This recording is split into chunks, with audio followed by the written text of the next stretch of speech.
அனைவருக்கும் வணக்கம். நான் சோதரர் தமிழரசன் பேசுகிறேன்.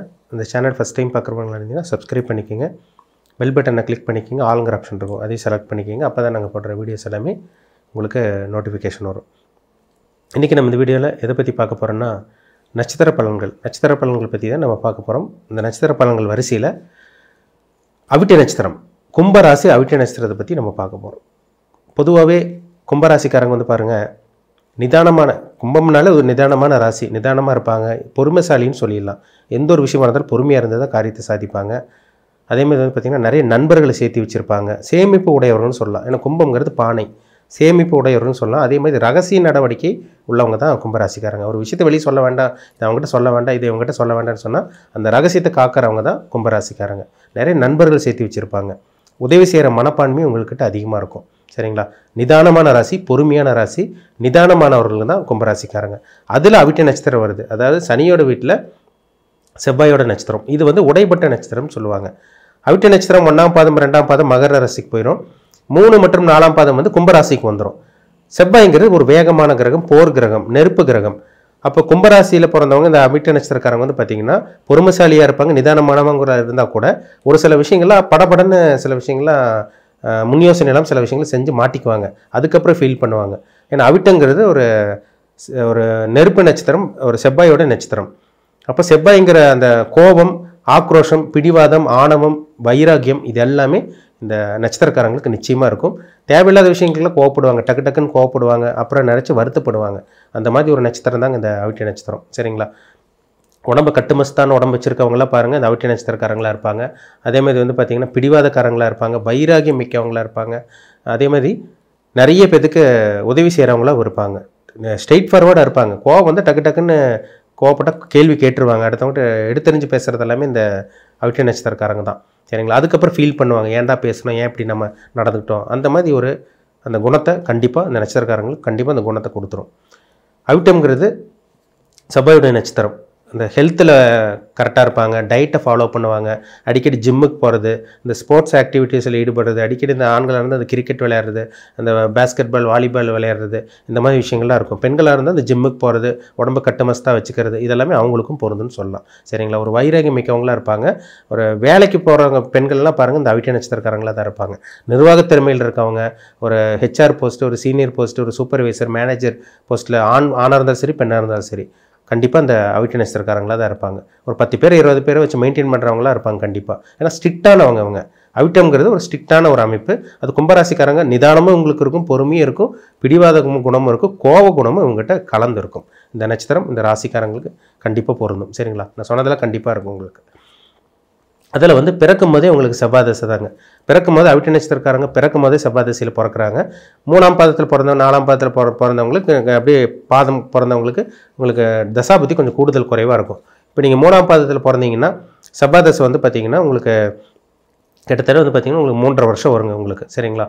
3.5 வருஷம் செவ்வாய் தசை நடந்துடும் உங்களுக்கு. 4ஆம் பாதத்தில் பிறந்தீங்கன்னா அப்படியே கொஞ்சம் கம்மியாகும், அவ்வளோதான்.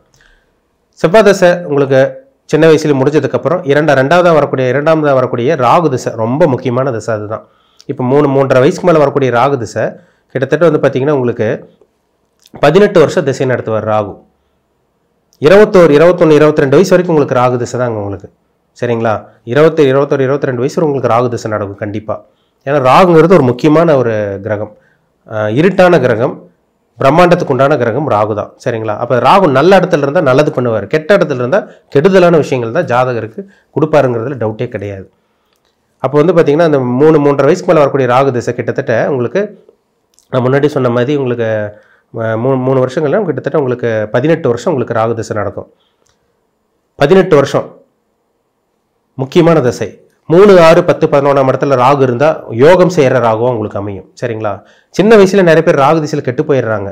படிப்பு அவங்களுக்கு மண்டையில் ஏறாது, தவறான விஷயங்கள் போவாங்க, தவறான தொடர்புகள் ஏற்படும், இல்லீகல் கான்டாக்ட் வரும், அதேமாதிரி சட்டத்துக்கு புறம்பான ஈடுபடுறது, அதேமாதிரி வந்து பார்த்திங்கன்னா இந்த போதைக்கு அடிமையாகிறது, தவறான பழக்க வழக்கங்கள் கொடுக்கறது எல்லாமே இந்த ராகு திசையில் தாங்க. இப்போ குட்டி சுக்கரன் குட்டி கவுக்குங்கிற மாதிரி அதுதான் ராகு. சின்ன வயசில் வர்ற ராகு படிப்பு மேலே ஆர்வத்து இல்லாமல் தவறான வழி கொண்டு போக மாட்ட வைக்கும். ஒரு ஆணாக இருந்து பெண்கள் மேலே இது பண்ணி தவறான பழக்க வழக்கம் கொடுக்கும், ஒரு பெண்ணாக இருந்து ஆண்கள் மேலே இது பண்ணி தவறான பழக்க வழக்கம் கொடுக்கறது எல்லாமே இந்த ராகு திசை தான். ராகு நல்ல கிரகத்தோடு சேர்ந்தால் நல்ல வழியில் கொண்டு போகும். கெட்ட கிரகத்தோட சேர்ந்தா தீய வழியில் தான் அந்த ராகு திசை 100% கொண்டு போகுங்கிறதுல சந்தேகமே கிடையாது. சரிங்களா? ரொம்ப ஒரு முக்கியமான ஒரு அமைப்பு. சரிங்களா? ஏன்னா 3-3.5 வயசுக்கு மேலே சின்ன வயசில் உங்களுக்கு ராகு திசை வந்துடும். இருட்டுக்குள்ளே போய் மாட்டின மாதிரி இருக்கும். சின்ன வயசுலேயே குழந்தைக்கு வந்து படிப்பேறாது, குடும்பம் கஷ்டப்படும், அப்பா அம்மா கஷ்டப்படுற மாதிரி இருக்கும். ஒருத்தருக்கு ராகு திசை ஒரு இருள் கிரகத்தோட திசை நடந்தவங்களுக்கெல்லாம் பாருங்கள், சின்ன வயசில் அவங்க அப்பா அம்மாலாம் பாதிக்கப்படுவாங்க. குடும்பமே போட்டு ஆட்டி எடுத்துரும். அப்படியே எல்லாம் இந்த ராகுவோட வேலை தான். சின்ன வயசில் சனி திசை நடந்தவங்களுக்கு, ராகு திசை நடந்தவங்களுக்கெல்லாம் இந்த அனுபவம் நிறையா இருக்கும். அதுவும் இந்த அவிட்ட நட்சத்திரக்காரங்களுக்கு சின்ன வயசுலலாம் வறுமை தான். சின்ன வயசுலேருந்து கஷ்டம் இருந்து அதுக்கப்புறம் தான் கொஞ்சம் 20 வயசுக்கு மேலே 25 வயசுக்கு மேலே தான் கொஞ்சம் கொஞ்சமாக டெவலப் ஆகிறாங்க. அது வரைக்கும் வாழ்க்கை போராட்டமாக தான் இருக்கும். ராகு நல்ல கிரகத்தோட சம்மந்தப்பட்ட ஒரு சில பேத்துக்கு நல்லது நடக்குது. ஆனால் மேக்ஸிமம் ராகு பாவகிரகத்தோட சம்மந்தப்பட்டவங்களுக்கு மேக்ஸிமம் தீய பலன்கள் தாங்க நடக்குது. அது நிறைய ஜாதகத்தில் பார்க்க முடியுது. ராகு திசை முடிஞ்சு உங்களுக்கு குரு திசை. சரிங்களா? உங்களுக்கு 21 வயசுக்கு மேலே வரக்கூடிய குரு திசை வந்து பார்த்திங்கன்னா உங்களுக்கு வந்து பார்த்திங்கன்னா 30 வயசுக்கு மேலே உங்களுக்கும் கண்டினியூ ஆகும். 36-37 வயசு வரைக்கும் உங்களுக்கு கண்டினியூ ஆயிரும். உங்களுக்கு நான் அப்ராக்சிமேட்டாக சொல்கிறேன். 3ஆம் பாதம் 4ஆம் பாதம்னா உங்களுக்கு பாதங்கள் டிஃப்ரென்ஸ் ஆகும் உங்களுக்கு. அப்போ உங்களுக்கு ராகு திசை முடிஞ்சு உங்களுக்கு வந்து பார்த்திங்கன்னா குரு திசை உங்களுக்கு நடக்கும். சரிங்களா? 16 வருஷம் 37 வயசு வரைக்கும் உங்களுக்கு ஒரு 37 வயசு வரைக்கும் உங்களுக்கு குரு திசை நடக்குதுன்னா அந்த குரு நல்ல ஒரு இடத்துல இருக்கணுங்க. நல்ல லக்னத்தில் நீங்கள் பிறந்திருக்கணும். மேஷ லக்னம், கடக லக்னம், சிம்ம லக்னம், விருச்சக லக்னம், தனுசு, மீன லக்னம். இந்த லக்னத்துக்கு மட்டும்தான் குரு வந்து யோகத்தை செய்வார் கண்டிப்பாக. மற்ற லக்னங்களுக்கெல்லாம் கூட பெருசாக நல்லது பண்ணுறது கிடையாது. இந்த 6 லக்னங்களுக்கு குரு நல்லது பண்ணுறவராக தான் கண்டிப்பாக இருப்பார்.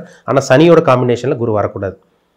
37 வயசு வரைக்கும் குரு திசை நல்லா இருக்குன்னா உங்களுக்கு சனியோட தொடர்பு இருக்கக்கூடாது, ராகுவோட தொடர்பு இருக்கக்கூடாது, இருக்கவே கூடாது. குரு வந்து 8ஆம் இடத்துல போய் சனியோடு இருந்துச்சுன்னா குரு திசை கெட்டு போயிடும். அது ரிஷப லக்னத்தில் பிறந்தவங்களுக்கு குரு திசை வந்து சனியோட சேர்ந்துச்சுன்னா கடுமையான கெடுபலனை கொடுக்கும். துலாம் லக்னத்தில் உங்களுக்கு குரு வந்து சனியோட காம்பினேஷன்லாம் இருந்தாருன்னா குரு திசை கெட்டு போயிட்டாருன்னு அர்த்தம். கடன், நோய், வம்பு வழக்கு பிரச்சனை தான் உங்களுக்கு கொடுக்கும். நோய் தொந்தரவு இருக்கும், கடன் தொந்தரவு இருக்கும், அசிங்கமானம் இருக்கும். எல்லாமே இந்த குரு திசையில் நடக்கும். குரு மற்ற லக்னங்களுக்கு நான் சொன்ன லக்னங்களுக்குலாம் கண்டிப்பாக நல்ல பலன் கொடுப்பார். ஆனால் ராகுடைய சனியோடையோ சேரக்கூடாது. செவ்வாயோட சேர்ந்தால் கூட பரவாயில்லன்னு சொல்லலாம். சரிங்களா? கிட்டத்தட்ட 37 வயசுக்கு அப்புறம் உங்களுக்கு சனி திசை வருங்க. உங்களுக்கு வந்து பார்த்தீங்கன்னா உங்களுக்கு 55-56 வயசு வரைக்கும் உங்களுக்கு சனி திசை தான். சனி திசை நல்லாயிருக்கும். ஆனால் உங்களுக்கு ஏன்னா குருவோட சேர்ந்த சனி வந்து பார்த்தீங்கன்னா குரு திசை கெட்டு போயிடும். ஆனால் சனி திசை நல்ல யோகத்தை கொடுத்துரும். சனி திசை யாருக்கு நல்லாயிருக்கும்? மகர லக்னத்தில் பிறந்தவங்களுக்கும், கும்ப லக்னத்தில் பிறந்தவங்களுக்கும், ரிஷபம், மிதுனம், கன்னி, துலாம் இந்த லக்னத்தில் பிறந்தவங்களுக்கு சனி திசை நல்லாயிருக்கும். தனுசு லக்னத்தில் பிறந்தவங்களுக்கு கூட சனி திசை நல்லா தான் இருக்கும். சரிங்களா? மீன லக்னத்தில் பிறந்தவங்களுக்கு கூட சனி பேலன்சிங்காக சமமான அமைப்பாக இருக்கிறனால மீடியமாக வேலை செய்யும் உங்களுக்கு. ஆனால் சனி ராகுவோட சேரக்கூடாது. 8ஆம் இடத்துல சனி சம்மந்தப்பட்டு ராகுவோட வந்து ஆயிலுக்கு எடுக்கும். 8ஆம் இடத்துல கேதுவோட சனி இருக்கக்கூடாது. 8ஆம் இடத்துல சனி வந்து சூரியனோட இருக்கக்கூடாது. 7ஆம் இடத்துல சனி சம்மந்தப்பட்டு கடகம், சிம்ம லக்னக்காரங்களுக்கு 7ஆம் இடத்துல சனி சம்மந்தப்பட்டாருன்னா கண்டிப்பாக சனி திசை கெட்டு போயிடும் உங்களுக்கு. அப்போ சனி வந்து குருவோட தொடர்பில் நல்ல ஒரு இடத்துல ஒரு கேந்திர ஸ்தானத்தில் ஒரு 10ஆம் இடம் உங்களை வந்து பார்த்தீங்கன்னா உங்களுக்கு 7ஆம் இடத்துல இருந்தால் கூட சுபகிரக சம்மந்தப்பட்டால் நல்லாயிருக்கும் உங்களுக்கு. 10ஆம் இடத்துல சனி இருந்தால் தொழில் நல்ல அமைப்பாக இருக்கும் உங்களுக்கு. 11ஆம் இடத்துல இருக்க சனி அபார வளர்ச்சி கொடுக்கும் உங்களுக்கு. 12ஆம் இடத்துல இருக்க சனி தூக்கத்துக்கு எடுக்கும். நிறைய நெகட்டிவான விஷயங்கள்லாம் விரயத்தை கொடுக்கும். வீண் விரயங்களை சனி திசையில் கொடுத்துரும். ஆனால் நீங்கள் என்ன லக்னன்னு பாருங்கள். பொதுவாகவே சனி மகர லக்னத்துக்கும் கும்ப லக்னத்துக்கெல்லாம் நல்லது பண்ணும். சிம்ம லக்னத்துக்கும் கடக லக்னத்துக்கு சனி அவயோகிங்கிறனால அவர் 3, 6, 10, 11ஆம் இடத்துல இருந்தால் மட்டுமே சனி நல்ல பலனை கொடுக்குங்கிறதுல சந்தேகமே கிடையாது. இப்படி தான் உங்கள் வாழ்க்கை போகும். இந்த மாதிரி தான் அவிட்ட நட்சத்திரம், கும்பராசி அவிட்ட நட்சத்திரக்காரங்க உங்கள் லைஃப் போகும். ஆனால் இருள் கிரகத்தோட சனி சேரக்கூடாது. அமாவாசை சந்திரனோட சனி சேர்ந்தால் சனி திசை கெட்டு போயிடும். குருவோட சேர்ந்தால் சனி திசை நல்லாயிருக்கும். அவ்வளோதான் வித்தியாசம். சரிங்களா? ஆனால் சனி இருக்கக்கூடாத இடம் 8ஆம் இடத்துல சனி இருக்கக்கூடாது. பாவகிரக சம்மந்தப்பட்டு இருக்கக்கூடாது. 12ஆம் இடத்துல சனி இருக்கக்கூடாது. 6ஆம் இடத்துல சனி தனிச்சு இருக்கலாம். பாவியோடு இருந்தால் கடுமையான நோய் தொந்தரவு, கடன் தொந்தரவு, வம்பு வழக்கு பிரச்சனை, அசிங்கமான விபத்தை கண்டிப்பாக அந்த சனி திசையில் கொடுக்குங்கிறதுல டவுட்டே கிடையாது.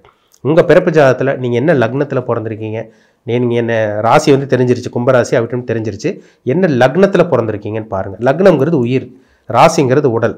அப்போ சந்திரன் மனோகாரகன் சந்திரன் கிடக்கூடாது, உடல்காரகன் சந்திரன் கிடக்கூடாது, லக்னம் லக்னாதிபதி கிடக்கூடாது. நடக்கக்கூடிய தசாபுத்தி நல்லா இருக்கணும். ஒரு சம்பவம் நடக்குது, இப்போ ஒருத்தருக்கு நல்லது நடக்குதுன்னா அவர் ஜாதகத்தில் நல்ல தசாபுத்தி நடக்கும். அவர் திறமை இருக்கோ இல்லையோ அதெல்லாம் கணக்கே கிடையாது.